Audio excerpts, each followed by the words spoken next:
Good morning. Welcome. This is Angela Coulter, your Consciousness Transformation Ascension Guide, originator of Trinity Energy Progression, bringing you this week's Living the Shift. So bear with me. I'm doing this completely on my phone today since we have a power outage going on where I am. But the show goes on. I wanted to get on today and talk about, if you look at, we have so much talk in the US right now, right? Going on about the elections and everything else. I mean, we've had that going on all year, right? Forever. But really, what's very, to me, what pointed anything out to me was looking at the results of a majority of the results, like across all of the elected positions that we were voting for, and it was so split down the middle. Like, there are no like landslides. There are so many different things to talk about, but the thing is, like, we have so many different races, and there were so many, like 51 and 49%, 52 or 48%, all very close to the middle. And what that really says, to me, is how bipolar we've become, because we've become very set in one side versus the other. And I've seen, I mean, it's not something that's really recent, but it seems to be exacerbated and really, really coming up front to be in our faces right now, because it's one of the many things that has come up into be in our face while we are going through these big shifts, right? This whole big earth shift and consciousness shift and, galaxy shift and everything else. For us to get past the limitations and exclusions of duality is for us to truly do that. So the challenge that we have, and, I was talking to somebody yesterday and they said to me, I'm really sort of perturbed with myself because I realized I had no reaction to the elections whatsoever in the United States. And several years back, she said, like in the last election, I was like very passionate and everything else. And then this time I'm just like, yeah, it doesn't really matter. And I'm like, well, it doesn't really matter because it's all part of the illusion. And when you get to a place of saying, okay, it's not like I've been defeated or I failed or I won or, I succeeded. That's all duality based, right? When you get beyond that to see it from a transcended point of view, you start to see it from this place of, okay, so what are the lessons that this is supposed to be showing me and us collectively? Because if it's a collective thing that happens, like a public election, then it's something that is for us to all look at, because it's something to reflect back to us in a very personal manner as well as a collective manner. So we keep on ignoring this. We keep on ignoring that. And it's not just this election. We've had this bipolarity going on for quite a while. And it's like there is this hard line of us versus them, me versus you. Oh, excuse me for the yawning. Me versus you, what's not me, right? And what I talk about in Trinity Energy Progression is the basically in creating duality and separation, it was the perception of creating the perception of me and not me, which is really what we're talking about.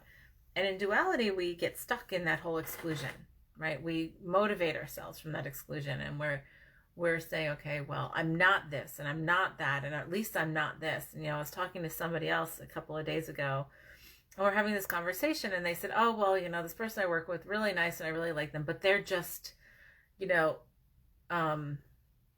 Republican is what the person said, and da da da. And I said, well, maybe she thinks the same thing of you, right? And so, and then it sort of stopped the conversation dead. I said, well, maybe that's what she thinks the same thing of you, but the other way around. And I said, the thing is not to, I said, well, what if you said, well, she's such a nice person, but she's black, or she's Jewish, or she's whatever, fill in the blank. Like, then you would be really offended if somebody said that in front of you about somebody else, but you think that's okay because you talked about it on a political matter, but it's the same thing, right? Oh, really nice person, but they don't do this. They do this, or they don't. There's so many different exclusions that we can set up. And so we're so used to doing that, we don't even realize we're doing that. And I said, and it was funny, the same person has said to me many times over the last several years is I don't understand how you can be friends or close with somebody who has very different political views than you. And I'm like, well, because I respect their journey, and we can just agree to disagree, because there's so many more things that we have in common than we have that are different. And that's what we've forgotten. We've forgotten that we are in this together. And I hate using that as a cliche because it's been all over the place with, all the COVID stuff. But really, we're all part of this organism. We're all the same consciousness. We're all of the same divine consciousness. We're all different facets and different expressions of the same consciousness. So you and I are the same. It doesn't matter how differently we present here. And it's funny because many people can accept that to a certain degree until you get to somebody who they abhor, right? So regardless of where you are on the political spectrum, right? Whatever candidate you couldn't stand, right? Whether it was the current president or the potential one and all this kind of stuff. And then it's like, well, yeah, I'm all this, but I'm not that. And I'm like, but you are. That's us. I mean, that's me. That's you. We're all the same. And so what is it? The thing to always ask, and when I work with someone individually, when we work one-on-one from a consciousness standpoint, and we're talking about, like, say, an event or an individual that somebody has presented in their reality, and this includes rape, it includes sexual abuse, it includes physical abuse, it includes all kinds of stuff. And when we talk about that, and I said, okay, so if we took the judgment out of it for the moment, right, and the pain, and all that kind of stuff, if we took that out and we just sort of transcended all that emotion, and we said, okay, so if that person was a soulmate of sorts that said, okay, I will provide this catalyst for you because you wanted it for whatever reason. And if I said, that situation, that individual, did they provide a catalyst for you? And every single time after, some reflection, the individual will come back and say, yes, I did. It did provide a catalyst. It pushed me this way. It pushed me to do that. It caused me to, to do this differently, or all this other kind of stuff. So it's always, and so I'm like, so the first step is to get to that place of being able to see that within our individual self, right? But we don't do that when we get to the collective level. We get to this place of, I don't understand why, this, like, and I can't say, like, there are so many, there are people I work with, and they'll see it even at the individual level, but then, like, there's one person that triggers them, and I'm just like, well, then the trigger is you, it's not them. You are the one putting baggage on yourself, on the energy of that person. So it was like when I was talking to that individual about, not having any emotion about the election or anything like that, and I said, here's the thing. That's actually progress, because it's just like being observant and saying, okay, so I see it, and it doesn't really matter because the set of lessons are going to complete no matter what the face is that's standing in front of them. And so I said, oh crud, I just totally lost my train of thought.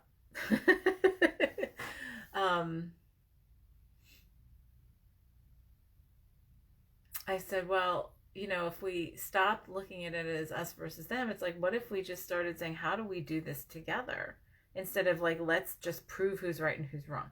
Let's just prove, like I'm proving myself, or how do I, like, we sometimes get into this place of needing so badly to prove ourselves right. And that's nothing but what's inside of us. That's all about our lack of feeling of worthiness, right? If we come into to the table in this innate feeling of worthiness, then we can say, hey, you know what? I can see, this is my understanding, this is my perception, and I honor that as much as I can honor you, because I understand that our individual journeys provide different perceptions, and that's why we're like this and embodied in its different facets. And so when we get to that place, we can start to work together, we can start to say, okay, so here's the thing. When you come to meet somebody, right, and say, you know, what's funny is we were talking about how,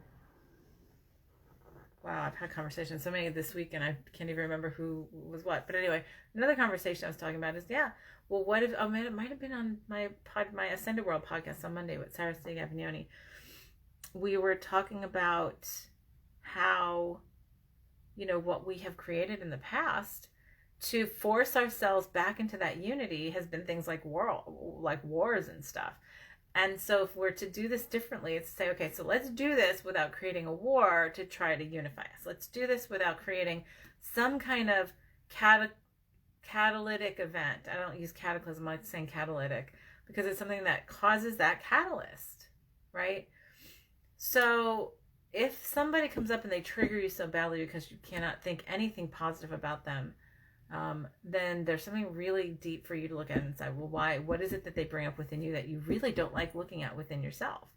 If we all did this work, and I talk about this all the time, if we all did this work like this, then we would be completely like resolved, like overnight. We'd be done. It'd be done. We'd all be at the next level. We would shift the entire, you know, our entire earth dimensions, organism, and all that kind of stuff.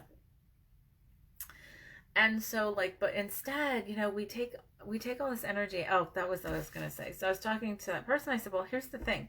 So what is actual euphoria over, you know, this came to me in meditation the other day. You know, what is actual euphoria in say something like an election, when you say, oh my God, I'm so excited, I'm so happy, or whatever. And especially right now, right? Because you have like bipolarity to the extreme. I can't stand this person, or I love them, right? And so, you know, I said, well, when somebody is euphoric about like the results of an election because, oh, it's been so miserable and da-da-da, really what that is energetically is that they have, so when we look at something that we can't stand and we put so much energy to putting it down, to denigrating it, to, you know, projecting our judgment and telling other people that this is how, like, this is why this person or this individual, this group or whatever is bad, right? And we put all this energy to that. We're putting a ton of energy to projecting out instead of looking within. So we're like, okay, so now I'm taking up and distracting myself so I can project it all out instead of looking at it and why it's what's inside of me for there to resolve. And it's like, so when you're looking at this person for any individual, so say the president, and you're like, okay, I'm projecting all this hate and judgment about that individual's hate and judgment. Well, that's really interesting, because why aren't you looking in the mirror about that, right? But you're putting all this stuff in judgment and criticism and all this kind of stuff so that you don't have to look in the mirror and take responsibility and ownership of what's inside of you. So when you're doing that for an extended period of time and you put so much energy into it, right? When you then have somebody who you perceive coming in does not hold that mirror to you like this other one did, right? Then guess what? You release all that energy, and that's the euphoria. It's actually in psychology what they call negative reinforcement. It's the removal of what we consider negative stimuli. So when we do that, then we have this euphoric feeling, right? Which is then motivating us to even more so support this other side. So all that is still an internal distraction. So it's for us to look at, how do I, like, what is it that I'm putting energy to in negativity and exclusion that's preventing me in my personal life from allowing that collaboration and that coming together? Because I will tell you, we have so much more in common than we do have differences, no matter what we look like, no matter where we live, no matter how we present from the heart. We are so alike because we are the same with different journeys. We are the same divine consciousness having different journeys. And if we start to recognize that and take our energy to that and say, okay, well, this person triggers me. Why can't I stand this person? Why do I think that, you know, they're a jerk or whatever?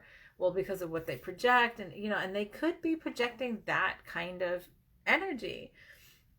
And the key is, does it really trigger you? And if it does, well, then why are you judging somebody for judging, right? that's something to look at within ourselves. That means that then if I have that kind of hate or judgment or something to project, then that's something that I don't have, that I don't like about myself. It's self-loathing. And that's part of this whole consciousness shifting, is getting to that place of going to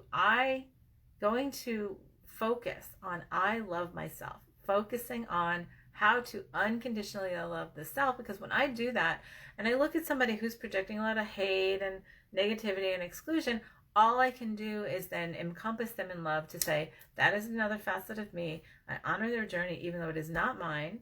And I'm just holding that space of love, so maybe they can find it and feel it within themselves, so that they change or not. But I don't attach myself to that, because the more we do that and we can just stand in that energy, the less people are likely to really build up into that, right?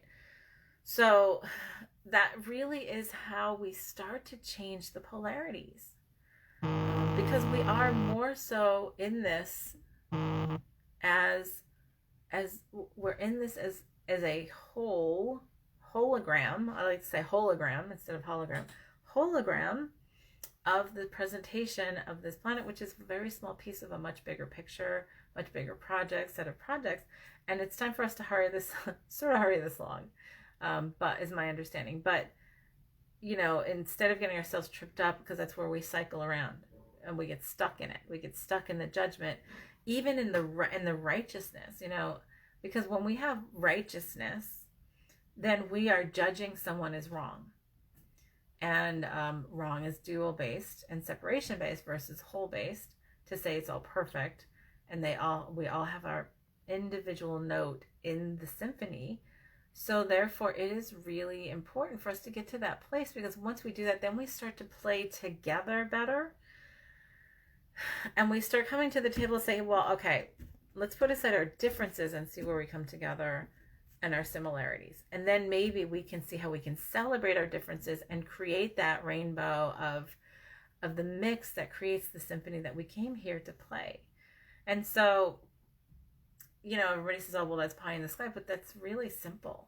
What if we all did that? If we all did that, then, and we took it to our jobs and we took it to our families and our friends and our society, well, then we'd have a much different experience. And it's time for us to look at that. Time for us to experience that. So, look at that within yourself. Say, where am I holding a lot of judgment? And, look at how you feel about, if you're in the United States, look at how you feel about the elections. Look at how you feel about the situation. And it's really, we lose so much energy, and we lose so much that we can do to help ourselves and each other by putting all this energy into proving other people wrong and trying to prove ourselves right. And if we really came from a place of unconditional self-love, we wouldn't need to prove ourselves right, because we would understand that my journey is my own, and you and I might have very different perspectives, but they're correct in our own context, of the context of our own journeys. So it's sort of like the parable about the 7 blind men put into a room with an elephant, and they'd never experienced an elephant. And everyone had a very different explanation or definition of how they could describe the elephant. So who's right and who's wrong? They're all right. It's just their individual perspective, and they're not using their eyes. They're using different parts of their senses to really understand. That's the whole thing.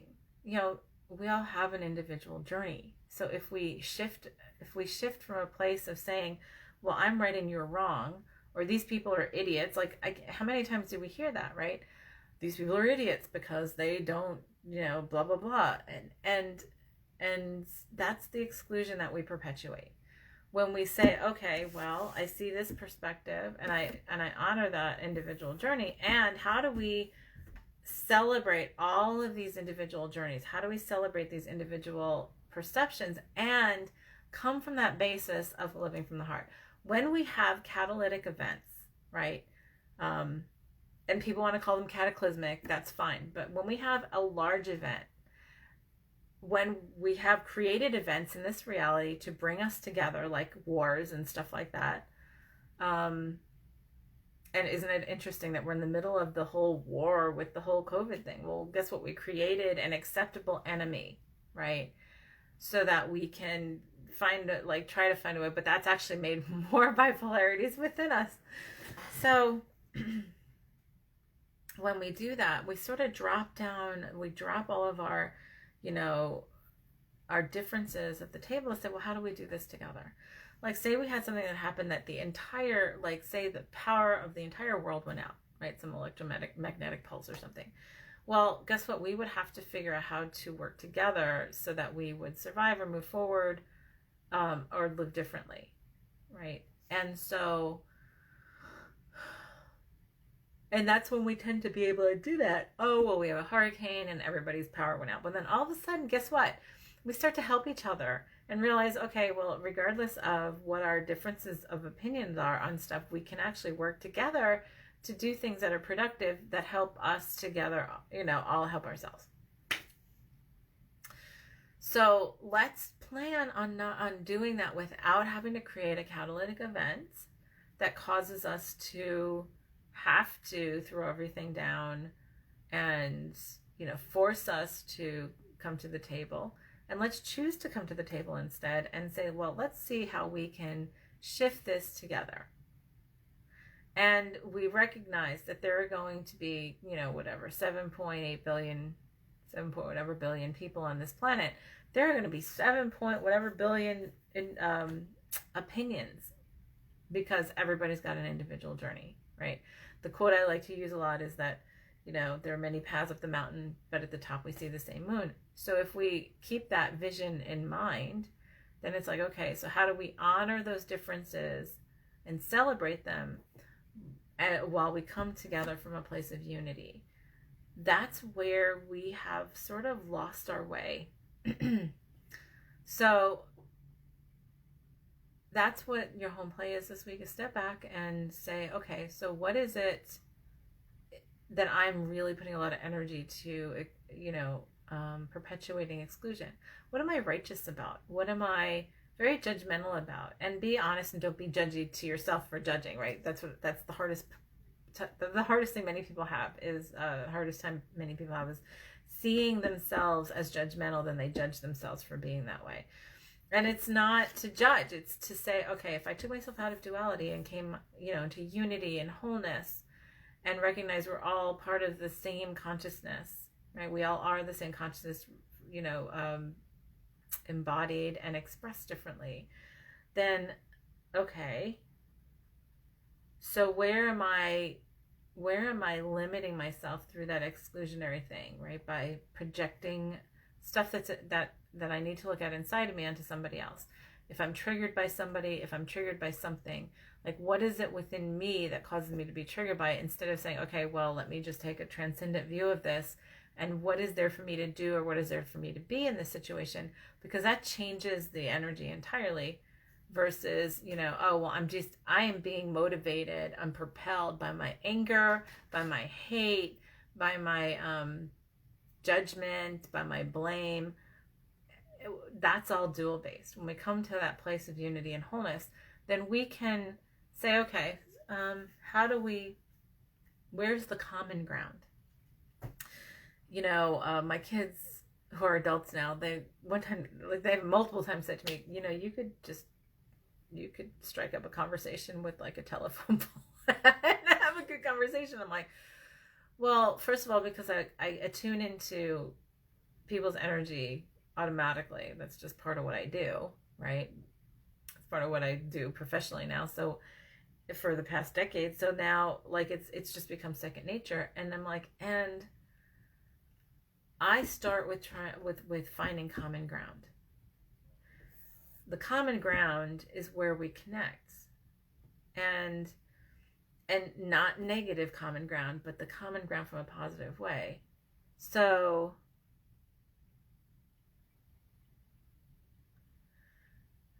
Michael says, I find myself judging myself when I start focusing and getting addicted to the drama of it all. Yeah, we are addicted to the drama of it all, right? We love the drama. And let's just put that on the table without the judging, right? It's like we created it and we perpetuate it. And now it's time to do something different because it's sort of become non-productive for us. And it holds us in a cycle of stasis, the drama, keeping the drama. And that's the whole thing. So that's what I'm talking about is connecting with others free of the drama, free of the negativity and the separation and exclusion, because then that just perpetuates and grows the exclusionary energies and the dual based energies, right? So if you bond with people over being righteous about other people, if you bond with people over drama, that is like a majority of how people bond today. And then that just perpetuates and grows that separation and exclusion. Let me give you an example of a really simple bonding over drama. How many times have you been in a group of people and somebody comes in and says, oh, what a morning, I got a flat tire on my way to work or on my way here or whatever, right? And right away what happens is typically you have people who say, oh God, I hate that. I remember one time when I had that happen to me and blah, blah, blah, blah. And then it becomes a one-up of who had the worst flat tire situation or getting stuck on their way into work or on the way to someplace. And then that just perpetuates this negativity, right? But if you came in and said, oh, well, I'm glad you made it. That's great. Is there anything you need to help, like in helping you? That sort of breaks that dramatic thing, right? Or, how many times people say, oh, I hurt myself. Oh, I was sick. I didn't feel well. And everyone they talk to, like, they start getting to this conversation of, oh, yeah, I know what you mean. I had this once and blah, blah, blah, blah. Let me tell you how horrible that was. Think about pregnant women in childbirth. I remember the funniest part, and I've fallen into it too, is like when I was pregnant years ago, like, and other women would talk to me who had been pregnant before. They would like want to tell me their horror stories. Like, and that would be it. Like, oh, well, I remember I had this and I had, 5-day labor and then, blah, blah, blah, blah. And like all this kind of stuff. And it's like, wow, what a way we've chosen to bond is through, separation, duality-based, energies and emotions. And that's fine. It's fine, but it's important for us to start to see it now, right? So we can change that conversation. And when people start to say, oh, I hate the president, oh, I hate the president-elect, oh, I hate the Republicans, I hate the Democrats, I hate blah, blah, blah, and it's all like this they, instead of doing that, it's like, well, how about we change the conversation to, okay, so what do you think, is going to work with us moving forward? Like, how do we move forward from here in a way that we can include the consideration of everyone and really make it a unified effort? Like, what if we started just having that conversation every day? Then it would probably trickle all throughout everything.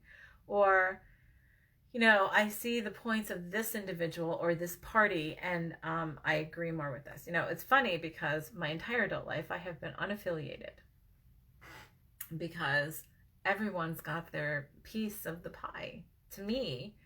And I don't truly believe in any one particular thing that excludes other stuff. So, it's the same thing with religion. The politics and religion are very closely related in many ways in the way we react to them.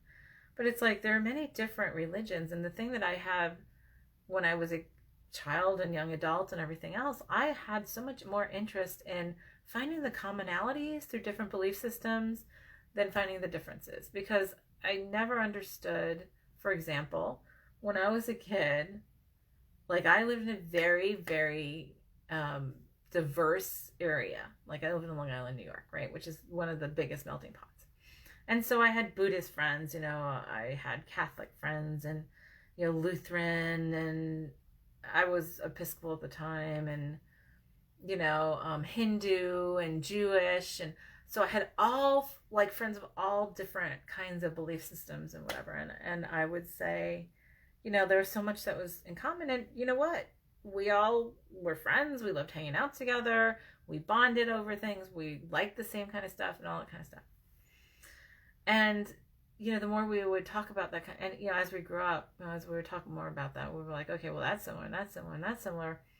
And I never understood why one belief system would just totally trash another belief system as, like totally wrong and da da da.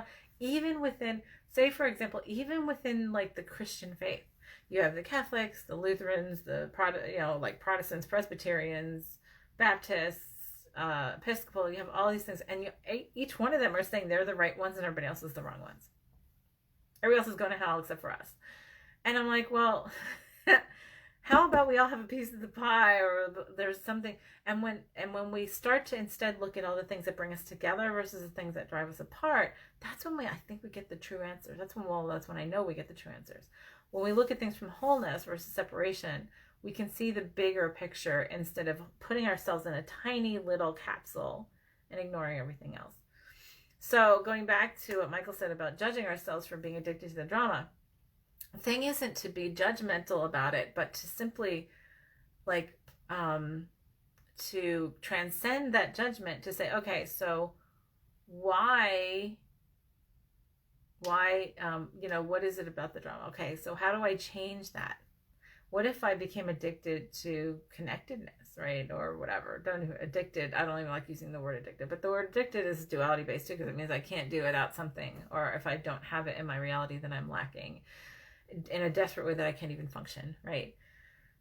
So, like many people have a hard time letting go of drama, sickness and illness and catastrophe and all that kind of stuff in their lives, because they feel like if they don't have it in their lives, then they will have, they won't be able to connect with other people. So they then continue it they subconsciously continue it within their reality, because then they are, they're like perpetuating it so that they can connect with others, because they believe that they won't be part of the whole human condition if they don't. Same thing with sickness, illness, injury, all kinds of stuff. That is so many layers of things that I just threw out there, but it's just to give you an idea of how it's important for us to start shifting and seeing ourselves like from a connected place, and instead of like trying to be righteous and judgmental about somebody else and something else and what's going on with whatever group or whatever set of people, to say, okay, so before I judge that, where am I connected to that? And if I have a trigger for that, it's instead of going ahead and throwing those arrows at the people, turning that mirror back on myself and saying, so what's triggering me here? Do I believe, am I so uncomfortable and insecure about my own perception that I can't tolerate anything different, right? And do I feel like that, and when it comes down to his worthiness, do I feel unworthy when I feel like, my reality or my truth is threatened? Because if somebody else's truth is true, well, then mine must be wrong. That's what we think, and that's why we then go out to really try to prove ourselves right and somebody else wrong, or talk somebody else down and make other people think other people are wrong because they have a different perception. And then we perpetuate that externalization, that projection. And when we take it onto ourselves, then we say, oh, well, when I come to this place of peace within myself, and that, okay, my beliefs and understandings will change as my consciousness continues to change. And so I'm going to look at their part of the picture and say, okay, they might be in the same place just from a different perspective. Or they might have a piece for me to see that I'm not otherwise seeing. And how do we come to it together instead, and honoring each other instead of tearing each other apart? So that's the first place to start. First place to start is looking at those triggers, looking at where you're judging others, looking at where you're saying, yeah, in your face, because that's all exclusionary. And say, okay, well, for example, even in sports, right? People get so crazy about sports, right? So competitive. Oh no, my team is better than your team. The team I root for is better, and you guys stink, and all that kind of stuff. And it's well, except you're both in the same league. They're both in the same league. They both are playing the same sport because of the love of the sport. So that's what if you start there, right? Oh, well, yeah, they just have a different approach, and that might not be successful with them right now, but where would that be helpful to look together, right? What if we started looking at things like that? And saying, okay, well, you win, or this person wins, or this this situation wins or comes out on top right now? And how do we also incorporate the other parts that feel like, that are not on top, but they are still a part of the whole? So, things to look at. A lot to consider. So thank you for joining me. Sit on that this week and start being just a little more conscious of those thoughts, of those projecting kind of righteousness thoughts, or judgment thoughts, or competitive thoughts, exclusionary thoughts, and put them on the shelf and say, how do we come to this together? How would I do this differently? How could we do this differently? And maybe just start within like yourself of coming from that place, or committing yourself to that place of, I can love myself. I can accept myself. And you know what? My perspective is perfect based on my journey, and so is everyone else's. And when you come to it from there, then it's like, well, you stop judging other people. And you're saying, well, what do we have? What do we have as a bag of M&Ms here? So, all right, be an M&M. That's the message. Have a great week. We'll see you next time. This is Angela Coulter signing off with this week's Living the Shift. Have a great one.